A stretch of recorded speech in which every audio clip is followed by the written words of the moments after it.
بیٹا ادھر آئے، آپ نے یہ غلط کیا یہاں سے گزرنے، یہ نمازی کے آگے سے گزرنا نہیں چاہیے، حدیث میں منع ہے۔ آپ صلی اللہ علیہ وسلم نے فرمایا اتنی وعید ہے یہ، اربعین، کتنا ہے؟ اربعین کا لفظ ہے۔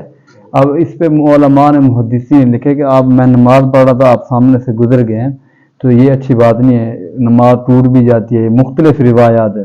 تو آپ سے نے فرمایا کہ جو بندہ نماز پڑھ رہا ہو نماز، تو سامنے والا نہ گزرے، اتنی انذار کرے۔ اربعین کا لفظ ہے، یعنی اربعین کا علماء نے مختلف معنی لیے۔ ایک یہ ہے کہ 40 سال تک بیٹھا رہے، جب تک وہ بندہ سلام نہ پھیرے سامنے سے نہ گزرے۔ بعض علماء نے کہا نہیں 40 سال نہیں، 40 ماہ تک وہ انذار کرے، جب 40 ماہ وہ بندہ نماز پڑھ رہا ہے تو سامنے والا اس کے سامنے سے نہ گزرے، انذار کرتا رہے 40 ماہ۔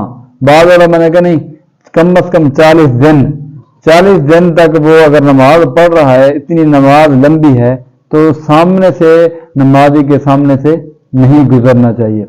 بعض علماء نے کہا نہیں، یہ ہے کم از کم 40 گھنٹے، 40 گھنٹے تک انتظار کرتا ہے نمازی کے سامنے سے نہ گزرے۔ بعض علماء نے کہا نہیں، کم از کم 40 منٹ یا 40 سیکنڈ تک وہ 40 منٹ تک انتظار کرے جب تک وہ یعنی بتانے کا مقصد ہے کہ جب تک نمازی سلام نہ پھیرے اس وقت تک اس کے سامنے سے نہیں گزرنا چاہیے۔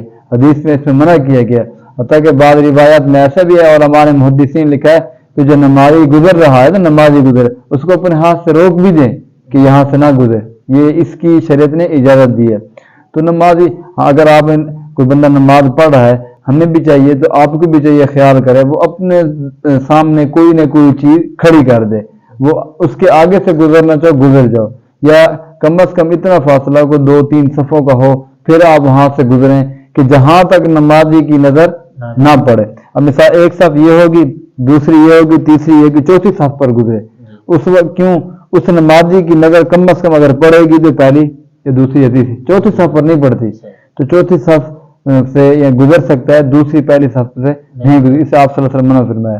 تو بیٹا اس چیز کا خیال کیا کریں کہ جب بندہ نماز پڑھا ہو تو یہ نہیں کہ ہوش باز کھو کے بھاگے جائیں، بلکہ سکون سے جائیں، دیکھیں کہ بندہ نماز تو نہیں پڑھ رہا۔ ہاں اگر نماز پڑھ رہا ہے تو اس کی انتظار کر لیں، یا تو پیچھے سے گزر جائیں، اب پیچھے بھی رستہ پڑا تو آپ آگے سے گزریں۔ تو ان چیزوں کا خیال کیے، چھوٹے چھوٹے مسئلے ہیں، اس پہ خیال کریں گے تو پھر اللہ تبارک و تعالیٰ آپ کو بھی اس چیز کی توفیق، نیکی کی توفیق عطا فرمائیں گے، اور ہمیں بھی اللہ تبارک و تعالیٰ ہماری نماز بھی قبول فرمائیں گے۔ سمجھا کہ آج کے بعد آپ نے یہ غلطی نہیں کرنی کہ نمازی کے سامنے سے گزریں، بلکہ جب نماز مکمل ہو جائے، نماز مکمل کرنے کے بعد گزرنا چاہیں تو گزریں۔ یعنی حدیث آپ کو سنا دی کہ 40 سال تک بیٹھا رہے نمازی، جب تک وہ سلام نہیں پھیرتا انتظار کرتے، یا 40 کم از کم 40 منٹ تک آپ انتظار کرتے، آپ تو فوراً گزر گئے۔ تو اس وجہ سے کوشش کیا کریں کہ نمازی کے سامنے سے نہیں گزرنا چاہیے۔ ٹھیک ہو گیا۔